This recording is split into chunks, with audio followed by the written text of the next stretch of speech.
জবানটাকে সে মানুষের নিতম্বের সাথে তুলনা করেছে, নাউজুবিল্লাহ।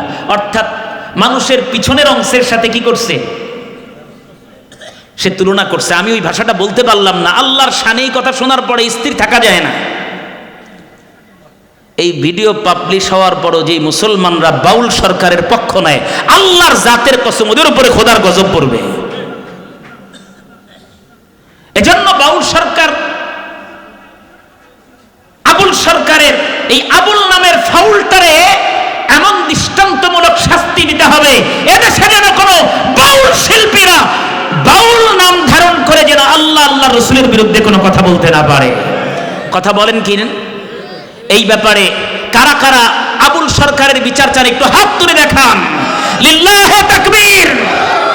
আল্লাহ আপনার কাছে ফরিয়াদ, যদি এদেশের আদালতর সঠিক বিচার না করে, আপনার কাছে আপনার নিয়ে যারা এই সমস্ত আজে বাজে কথা বলছে, আল্লাহ এমন বিচার করবেন যাতে গোটা পৃথিবী যেন দেখে যে আল্লাহর নিয়ে জবান খুললে, আল্লাহর বিরুদ্ধে বললে ফেরাউনের মতো যেন আবুল সরকারের পরিণতি হয়। আল্লাহ যেন এদেশের মানুষকে দেখায়। এই দোয়াই আমরা করব। কথা বলেন ঠিক কিনা? তবে আমাদের কথা পরিষ্কার, আজকে বিচার করবেন না, আগামী দিন আরো 10টা আবুল সরকার তৈরি হবে।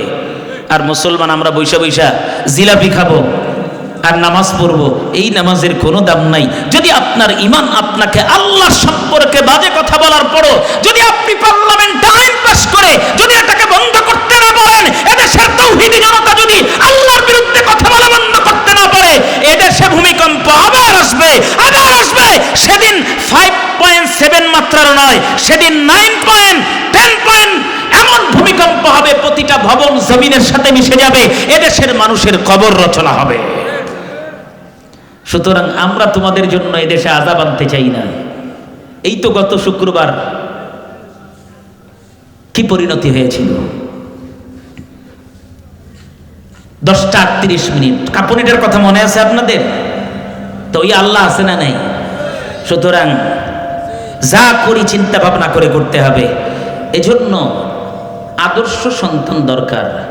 যেই সন্তান কুলাঙ্গার হয়, আল্লাহ আল্লাহ রসুলের বিরুদ্ধে যায়, এমন সন্তান হওয়ার থেকে সন্তানহীন বন্দা থাকা, সন্তানহীন পিতা হওয়া হাজার হাজার গুণ ভালো। আমি তো বড় আফসোস করে বলি, আবুল সরকারের মতো সন্তান যেই মা জন্ম দিছে, একটা কুকুর এর থেকে অনেক ভালো।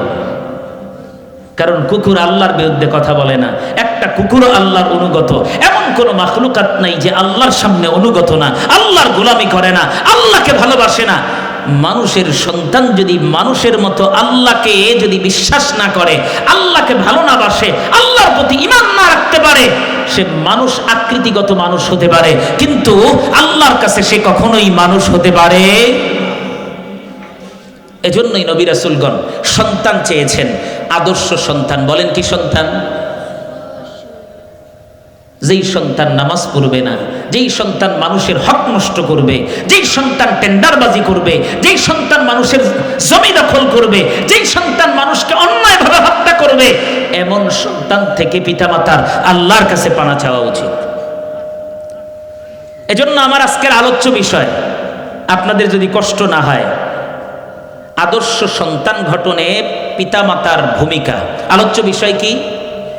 আদর্শ সন্তান গঠনে পিতামাতার ভূমিকা কি হবে,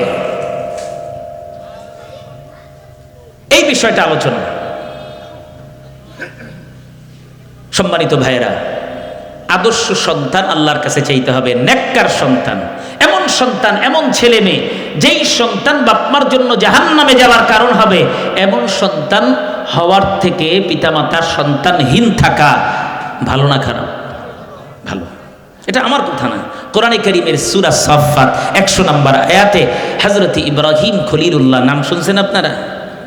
জাতির পিতা আল্লাহ তাআলা বলছেন যারে, হযরত ইব্রাহিম খলিলুল্লাহ আলাইহিস সালাতু ওয়াস সালাম, তিনি আল্লাহর কাছে দোয়া করছেন, রব্বি হাবলি মিনাস সালিহিন ওয়াবাশশারনাহু বিগুলামিন হালিম।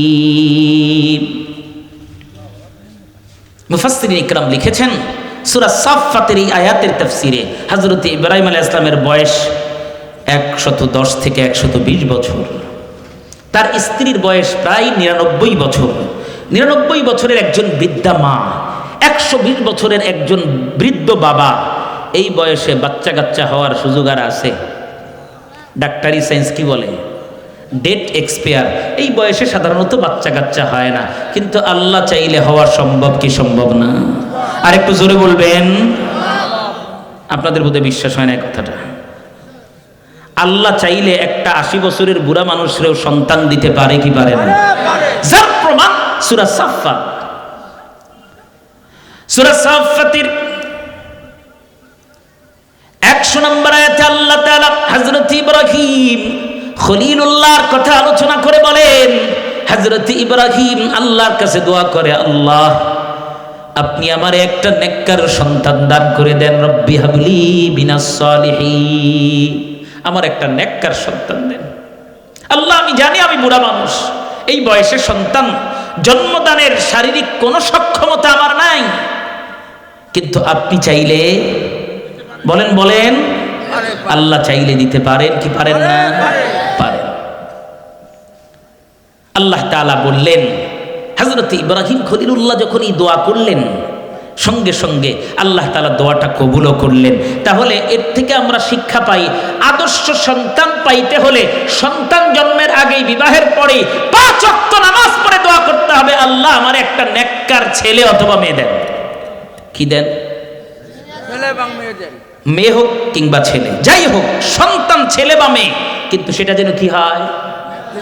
নেককার, দিনদার, ইমানদার, সব মানুষ হয়। তাহলে বিবাহ করার পরে আমাদের কিছু দায়িত্ব আছে না নাই? আল্লাহর কাছে এরকম কুলাঙ্গার আবুল সরকারের মতো যদি সন্তান হয়, এই সন্তান হওয়ার থেকে তো সন্তান না হওয়া ভালো। কারণ যে আল্লাহরে নিয়ে আজে বাজে মন্তব্য করে, যেই জবানটা আল্লাহ দিলেন তোমাকে কথা বলার, অথচ তোমার জবান দিয়ে আল্লাহর বিরুদ্ধে কথা বলে, তোমার থেকে নিমক হারাম, তোমার থেকে বড় কুলাঙ্গার মির্জাফর, তোমার থেকে বড় নিমক হারাম লোক আল্লাহর জমিনে আর নেই। এটা আমার কথা না।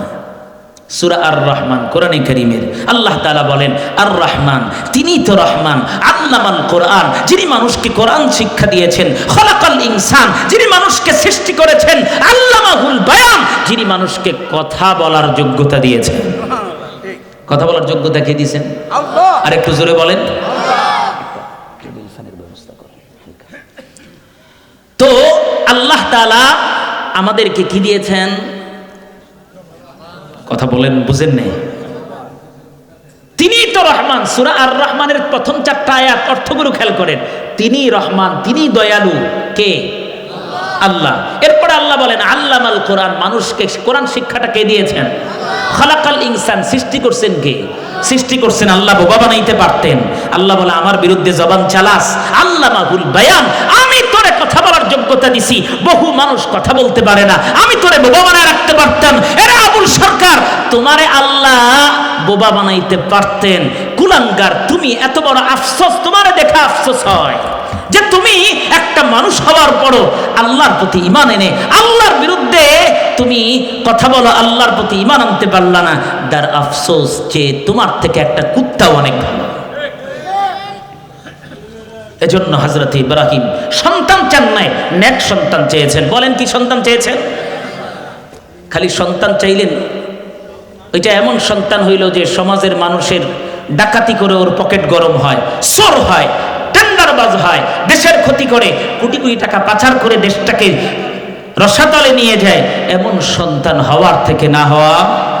এজন্য দোয়া করতে হবে কি, আল্লাহ আমাদেরকে কি দেন? তাহলে আদর্শ সন্তান পাওয়ার প্রথম ধাপ আল্লাহর কাছে চাইতে হবে। কি সন্তান? আল্লাহ দোয়া কবুল করে নেওয়ালা। আল্লাহ দোয়া কবুল করেছেন, হযরত ইব্রাহিমের দোয়া আল্লাহ কবুল করলেন। আল্লাহ বললেন এই বুড়া মানুষটা যার বয়স 120 বছর, স্ত্রীর বয়স 99 বছর, আমি আল্লাহ তাআলা তাকে ওই বয়সে একটা সন্তান দিলাম। নাম কি? মাশাআল্লাহ, আপনারা তো ওয়াজ খুব ভালো বুঝতেছেন। নাম কি? আরো জোরে বলেন। ইসমাঈল।